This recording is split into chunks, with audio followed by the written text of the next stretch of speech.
इस साल की सबसे बड़ी film Dhurandhar the revenge theatres में तो इसने तहलका मचा दिया है। लेकिन एक सवाल है जो हम सबके दिमाग में घूम रहा है। मतलब बॉक्स ऑफिस पर तो इसने सच में सारे के सारे रिकॉर्ड तोड़ दिए। धुरंधर 2 थिएटर्स में किसी सुनामी की तरह आई। ये सिर्फ एक हिट नहीं है, समझो कि सिनेमा के इतिहास में एक नया चैप्टर ही लिख दिया गया है। तो फिर इतनी जबरदस्त कामयाबी के बाद भी सवाल तो वही का वही है कि हम इसे अपने घर पर आराम से बैठकर कब देख पाएंगे। आखिर धुरंधर 2 अभी तक किसी भी स्ट्रीमिंग प्लेटफॉर्म पर आई क्यों नहीं? इसके पीछे एक बहुत ही इंटरेस्टिंग वजह है। तो चलिए सबसे पहले ये समझते हैं कि ये फिल्म असल में कितनी बड़ी हिट साबित हुई है। हम यहाँ कोई छोटी मोटी कामयाबी की बात नहीं कर रहे हैं, बिल्कुल भी नहीं। 1000 करोड़ रुपए से भी ज्यादा। सोचिए जरा, ये सिर्फ एक नंबर नहीं है, ये इंडियन सिनेमा के लिए एक नया बेंचमार्क सेट हो गया है। फिल्म ने अपने बजट से न जाने कितना गुना ज्यादा कमा लिया है, और यही इसकी कहानी का सबसे जरूरी हिस्सा है। और फिल्म के जो अचीवमेंट्स हैं वो तो और भी हैरान करने वाले हैं। मतलब सिर्फ पेड प्रीव्यूज से ही इसने 75 करोड़ का रिकॉर्ड बना दिया। और ये सोचिए, अमेरिका में यूएस बॉक्स ऑफिस पर नंबर 1 पर पहुंचने वाली ये पहली इंडियन फिल्म बन गई। हॉलीवुड की बड़ी बड़ी फिल्मों को इसने पीछे छोड़ दिया। और ये सब हुआ सिर्फ एक हफ्ते में, जब फिल्म ने 1000 करोड़ का मार्क क्रॉस कर लिया था। पर देखिए, ये कहानी सिर्फ पैसों की नहीं है। जैसा कि ग्रैमी विनर रिकी केज ने भी कहा, इस फिल्म ने यह साबित कर दिया कि सुपरस्टार का दौर वो अभी खत्म नहीं हुआ है और रणवीर सिंह अब एक सर्टिफाइड ग्लोबल सुपरस्टार हैं। तो जाहिर है इस फिल्म ने कल्चर पर भी एक बहुत गहरी छाप छोड़ी है। तो फिर घूम फिरकर सवाल वहीं आ जाता है, फिल्म की ये जो इतनी जबरदस्त थिएट्रिकल सक्सेस है, वो इसकी स्ट्रीमिंग रिलीज पर कैसे असर डालती है?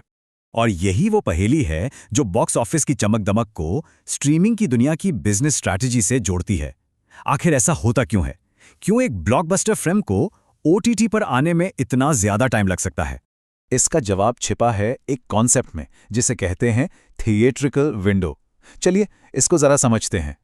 अब ये थिएट्रिकल विंडो का कॉन्सेप्ट ना बहुत सिंपल है। ये वो टाइम पीरियड होता है जब कोई भी फिल्म सिर्फ और सिर्फ थिएटर्स में ही चल सकती है और कहीं नहीं। आप इसे एक तरह का एक्सक्लूसिव पास समझ लीजिए, जो सिर्फ सिनेमा घरों के पास होता है। और यही चीज तय करती है कि हमें घर पर फिल्म देखने के लिए कितना लंबा इंतजार करना पड़ेगा। देखिए, थिएटर और ओटीटी, इन दोनों का गेम एकदम अलग है। थिएटर का मेन गोल क्या है? हर एक टिकट से पैसा कमाना, फिल्म को एक बड़ा कल्चरल इवेंट बनाना। वहीं दूसरी तरफ ओटीटी का मकसद होता है नए सब्सक्राइबर्स लाना, और जो पुराने हैं उन्हें अपने साथ बनाए रखना। उनके लिए एक बड़ी फिल्म उनकी लाइब्रेरी का सबसे कीमती हिस्सा होती है। और सारा खेल यहीं पर है। अगर धुरंधर 2 जैसी फिल्म थिएटर्स में जमकर कमाई कर रही है, तो कोई भी स्टूडियो उसे ओटीटी पर लाने की जल्दी क्यों करेगा? भला क्यों? हर प्रोड्यूसर यही चाहेगा कि ये थिएट्रिकल विंडो तब तक खुली रहे जब तक टिकटों से पैसा आ रहा है। मतलब सीधी सी बात है, जितनी बड़ी हिट उतना लंबा इंतजार। तो इन सब बातों को दिमाग में रखते हुए धुरंधर 2 के लिए स्ट्रीमिंग का फैसला आखिर है क्या? अच्छा, इसको लेकर हमारे पास कुछ पक्की जानकारी भी है। तो धुरंधर 2 का क्या सीन है?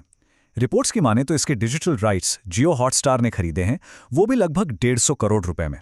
आमतौर पर इतनी बड़ी फिल्मों के लिए ना 45 से 60 दिनों की विंडो रखी जाती है। तो इसका मतलब ये हुआ कि जैसे ही बॉक्स ऑफिस पर फिल्म की स्पीड थोड़ी कम होती है, हम इसे जून 2026 के आसपास स्ट्रीमिंग पर देख पाएंगे। और ये सारी बात हमें एक बहुत बड़े सवाल पे लाके खड़ा कर देती है। जैसे जैसे फिल्में धुरंधर 2 की तरह और भी बड़ी होती जाएंगी, क्या हमारे और हमारे घर की स्क्रीन के बीच की ये जो थिएट्रिकल विंडो है, ये एक दीवार बन जाएगी? ये एक ऐसा सवाल है जिसका जवाब आने वाले सालों में पूरी एंटरटेनमेंट इंडस्ट्री का भविष्य तय करेगा।